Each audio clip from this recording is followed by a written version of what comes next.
जय भोलेनाथ की। शिव महापुराण कोटि रुद्र संहिता 23वां अध्याय। पिछले अध्याय में काशी जी का महिमा और काशी में रुद्र भगवान का आगमन का कथा आपने सुना। इसमें अब इस अध्याय में काशी विश्वेश्वर ज्योतिर्लिंग की महिमा आप सुनेंगे।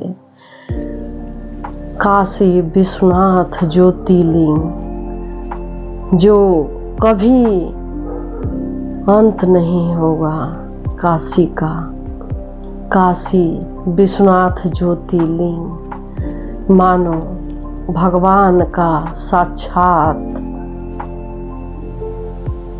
नगरी है, जहाँ शिव धाम है, जहाँ स्वयं शिव जी निवास करते हैं। काशी नगरी अद्भुत नगरी है। इनके बारे में ज्योतिर्लिंग के चर्चा इस अध्याय में करेंगे। काशी विश्वेश्वर ज्योतिर्लिंग के महात्म के प्रसंग में काशी में मुक्ति कर्म का वर्णन।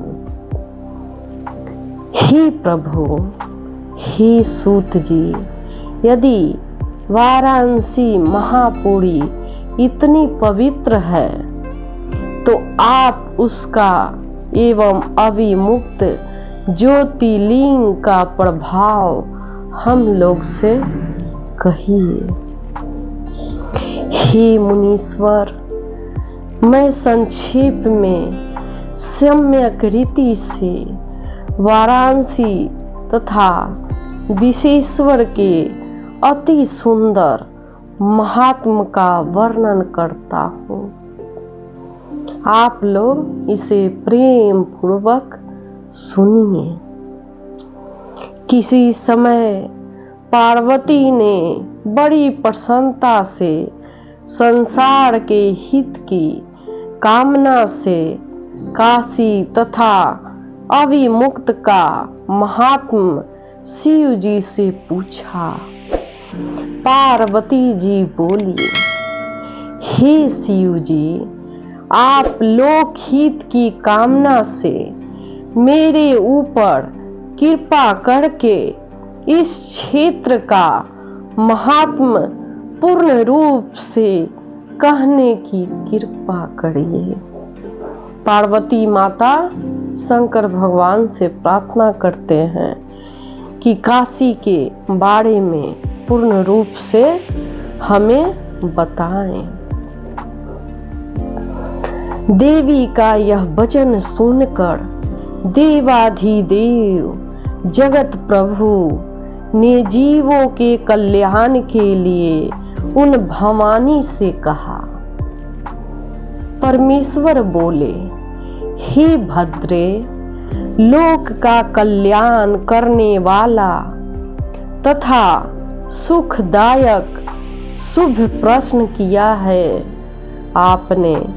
अब मैं अविमुक्त तथा काशी के यथार्थ महात्म का वर्णन करता हूँ। यह वाराणसी सदा मेरे गोपनीय क्षेत्र के और सब प्रकार के सभी प्राणियों के मोक्ष हेतु भी है। इस क्षेत्र में सिद्धगण अनेक प्रकार का चिन्ह धारण कर मेरे लोक की प्राप्ति करने की इच्छा से मेरा व्रत धारण कर सर्वदा यहाँ निवास करते हैं। यहाँ पर वे सिद्धगण अपने मन तथा इंद्रियों को बस में करके महायोग का अभ्यास करते हैं एवं भोग तथा मोक्ष देने वाले श्रेष्ठ पाशुपत व्रत का आचरण करते हैं। हे महेश्वरी, जिस कारण से सब कुछ छोड़कर वाराणसी में निवास करना मुझे निश्चय ही अच्छा लगता है, उसे तुम सुनो। शंकर जी पार्वती जी से कहते हैं, जो मेरा भक्त है एवं जो ज्ञानी है, वे दोनों ही मुक्ति के भागी हैं। उन्हें किसी अन्य तीर्थ की अपेक्षा नहीं रहती। उनके लिए विहित एवं अविहित दोनों ही प्रकार के कर्म समान है। जो मेरा भक्त है उसके लिए ऐसे ही मुक्ति मिलती है। उन दोनों को जीव मुक्त ही समझना चाहिए। वे जहां कहीं भी उन्हें शीघ्र ही मुक्ति प्राप्त हो जाती है। उन दोनों को जीव मुक्त समझना चाहिए। जहां भी मेरे भक्त मरे उन्हें शीघ्र ही मुक्ति प्राप्त हो जाती है। महादेव जी माता पार्वती से कहते हैं कि मेरे भक्त जहाँ कहीं भी मरते हैं वहाँ उनको मुक्ति प्राप्त हो जाती है। मैंने यह सत्य वचन कहा है। हे देवी, हे परम शक्ति स्वरूपनी, इस सर्वश्रेष्ठ अविमुक्त नामक तीर्थ में जो विशेषता है उसे तुम ध्यान से सुनो। सभी वर्ण तथा आश्रम के लोग, चाहे वे बालक हो, युवा हो अथवा वृद्ध हो, इस पूरी में मरने पर अवश्य मुक्त हो जाते हैं, इसमें संदेह नहीं। हे द्विजो, पवित्र हो अपवित्र हो, कन्या हो या विवाहिता, विधवा, बंध्या, रजस्वला, प्रसूता अथवा असंस्कृता, चाहे जैसे कैसे भी स्त्री हो, यदि वह इस क्षेत्र में मर जाए तो मुक्ति प्राप्त कर लेती है, इसमें संशय नहीं है। स्वेदज, अंडज अथवा जरायुज प्राणी, ये सभी यहाँ मरने पर जैसा मोक्ष प्राप्त कर लेते हैं वैसा अन्यत्र कहीं नहीं। हे देवी, यहाँ न ज्ञान की अपेक्षा है, न भक्त की अपेक्षा है, न सत्कर्म की अपेक्षा और न दान की ही अपेक्षा है। यहाँ न संस्कार की अपेक्षा है और न ध्यान की अपेक्षा कभी है। यहाँ न नाम की अपेक्षा है, पूजा तथा उत्तम जाति की भी कोई अपेक्षा नहीं है। जो कोई भी मनुष्य मेरे इस मोक्षदायक क्षेत्र में निवास करता है, वह चाहे जिस किसी प्रकार से मरा हो, निश्चय ही मोक्ष को प्राप्त करता है। शंकर भगवान माता पार्वती से कहते हैं, हे प्रिय, यह मेरा दिव्यपुर गुहातर में है। हे पार्वती, ब्रह्मा आदि भी इसका महात्म नहीं जानते हैं, अतः सभी स्थिति में मोक्ष प्रदान करने के कारण यह महान क्षेत्र अविमुक्त कहा गया है। मरने के बाद यह नैमिषारण्य आदि क्षेत्रों से भी अधिक मोक्षप्रद है। विद्वान पुरुष धर्म का उपनिषद, सत्य, मोक्ष का सार तत्व, सम तत्व भाव, क्षेत्र और तीर्थ का उपनिषद अविमुक्त क्षेत्र को कहते हैं। अपनी इच्छा अनुसार भोजन, शयन, क्रीड़ा आदि विविध क्रियाओं को करता हुआ भी अविमुक्त में प्राण त्याग करने वाला प्राणी मोक्ष का अधिकारी हो जाता है। हजारों पाप करके पिशाच हो जाना भी अच्छा है, किंतु काशी को छोड़कर स्वर्ग में 1000 इंद्रपद श्रेष्ठ नहीं है। इसलिए मुनिजन पूर्ण प्रयत्न के साथ काशी पूरी का सेवन करते हैं और स्वरूप वाले सदा शिव का ध्यान करते हैं। हे प्रिय मनुष्य, जिस जिस फल को उद्देश्य करके यहाँ तप करते हैं, उन्हें मैं निश्चय ही वे मनोवांछित फल प्रदान करता हूँ।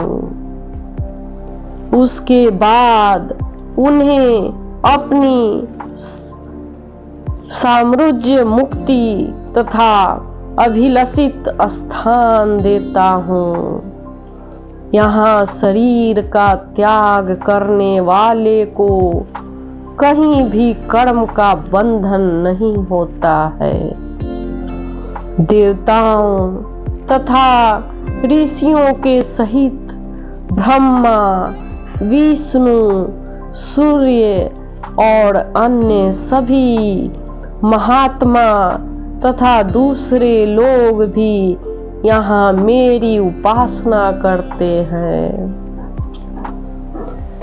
विषय चित्त वाला तथा धर्म रुचि से रहित मनुष्य भी यदि इस क्षेत्र में मृत्यु को प्राप्त करता है, तो वह पुनः इस संसार में नहीं आता है। फिर ममता से रहित, धैर्यवान, सतगुण में स्थित, अहंकार रहित, पुण्यात्मा तथा स्वारंभ प्रत्यागी, निष्काम कर्म करने वाले पुरुषों का कहना ही क्या, वे सभी मुझ में लीन रहते हैं। हजारों जन्म के पश्चात योगी पुरुष यहाँ जन्म प्राप्त करता है। वह यहाँ मरने पर परम मोक्ष प्राप्त करता है।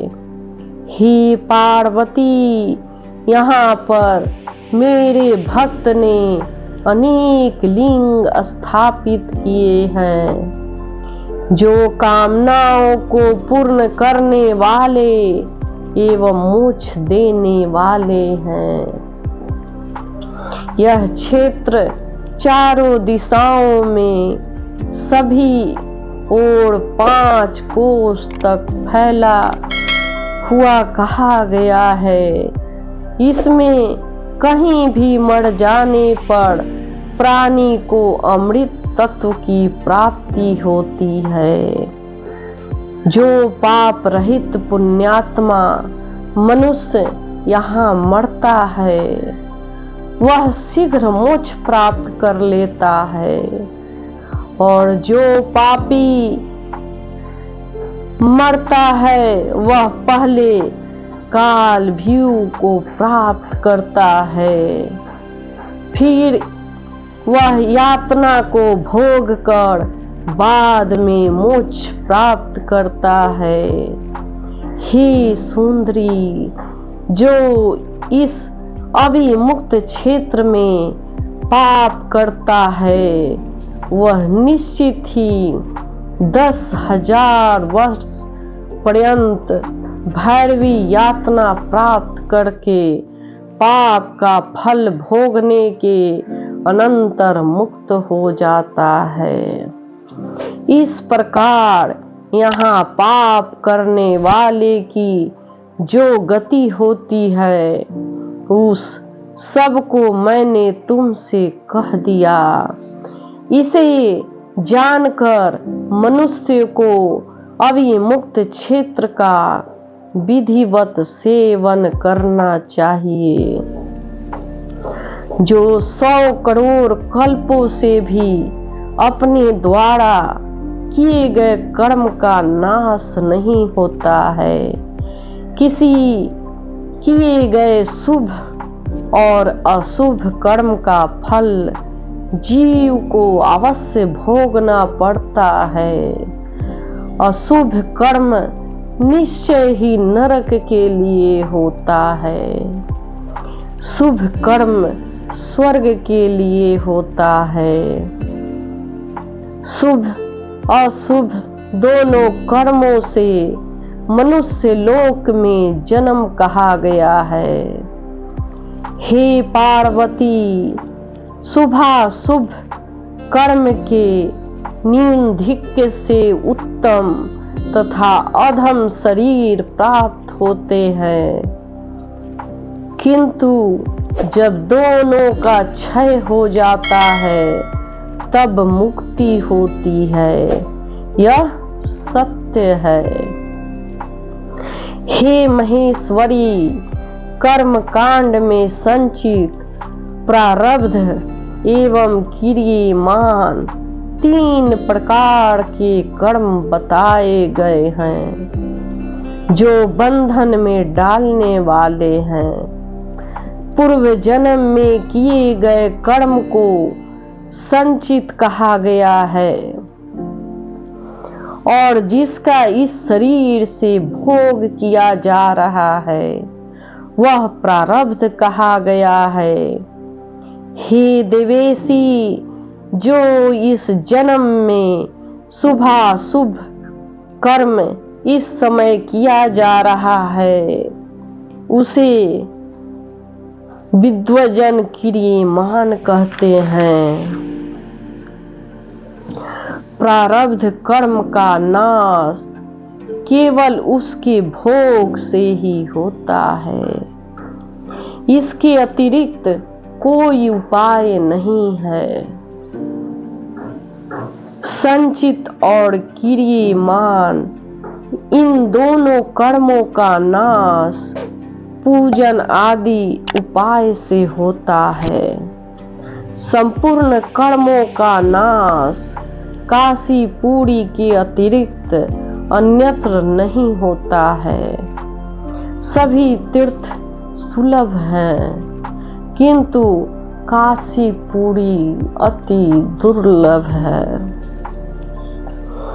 यदि पूर्व जन्म में आदर पूर्वक काशी का दर्शन किया गया है तभी काशी में आकर मनुष्य मृत्यु को प्राप्त होता है, अन्यथा नहीं। काशी में आकर जो मनुष्य गंगा स्नान करता है उसके संचित तथा क्रियमान कर्म का नाश हो जाता है। यह निश्चित है कि बिना भोग किए प्रारब्ध कर्म का नाश नहीं होता। तब मनुष्य की शास्त्रोनुमोदित रीति से मृत्यु होती है, तब प्रारब्ध कर्म का भी क्षय हो जाता है। यदि किसी ने पूर्व में काशी सेवन किया है और उसके बाद पाप किया है तो भी काशी सेवन रूप बलवान बीज से उसे काशी पुनः प्राप्त हो जाती है और तब संपूर्ण पाप भस्म हो जाते हैं। इसलिए कर्म का निर्मूलन करने वाली काशी का सेवन निश्चित रूप से करना चाहिए। हे प्रिय, जिसने एक भी ब्राह्मण को काशी वास कराया वह स्वयं भी काशी वास पाकर मुक्ति प्राप्त कर लेता है। जो काशी में मरता है उसका पुनः जन्म नहीं होता, किंतु प्रयाग में फल के उद्देश्य से मरने पर कामना रूप फल प्राप्त होता है। यदि मोक्षदायिनी काशी तथा वांछित प्रद प्रयाग दोनों का मरण फल एक ही हो तो काशी मरण का अपूर्व फल मोक्ष व्यर्थ हो जाएगा और प्रयाग में यदि मरण से कामना सिद्धि न हुई तो उसका पूर्व फल भी सिद्ध न हो सकेगा। अतः मेरी आज्ञा से साक्षात विष्णु भगवान नई सृष्टि रचकर प्रयाग में मनुष्यों को मनोवांछित सिद्धि प्राप्त करते हैं। हे श्रेष्ठ मुनियों, इस प्रकार काशीपुरी तथा विशेश्वर का भी बहुत महात्मा है। जो सज्जनों को भोग तथा मोक्ष प्रदान करने वाला। इसके बाद मैं तरमकेश्वर के महात्म का वर्णन करूंगा, जिसे सुनकर मनुष्य क्षण मात्र में संपूर्ण पापों से छूट जाता है। शिव महापुराण कथा कोटि रुद्र संहिता 23वां अध्याय समाप्त। कथा ज्योतिर्लिंग की चल रही है। अद्वितीय 12 ज्योतिर्लिंग है जो सुबह मनुष्य अगर 12 ज्योतिर्लिंग का नाम भी ले लेते हैं तो कर्म बंधन से मुक्त हो जाते हैं। 12 ज्योतिर्लिंग का नाम जरूर लें और ध्यान पूर्वक 12 ज्योतिर्लिंग की कथा सुने। कथा आपको कैसा लग रहा है और कमेंट बॉक्स में भगवान का नाम मंत्र के द्वारा ओम नमः शिवाय लिखकर भोलेनाथ की असीम भक्ति प्राप्त करें। जय भोलेनाथ की, जय भोलेनाथ की।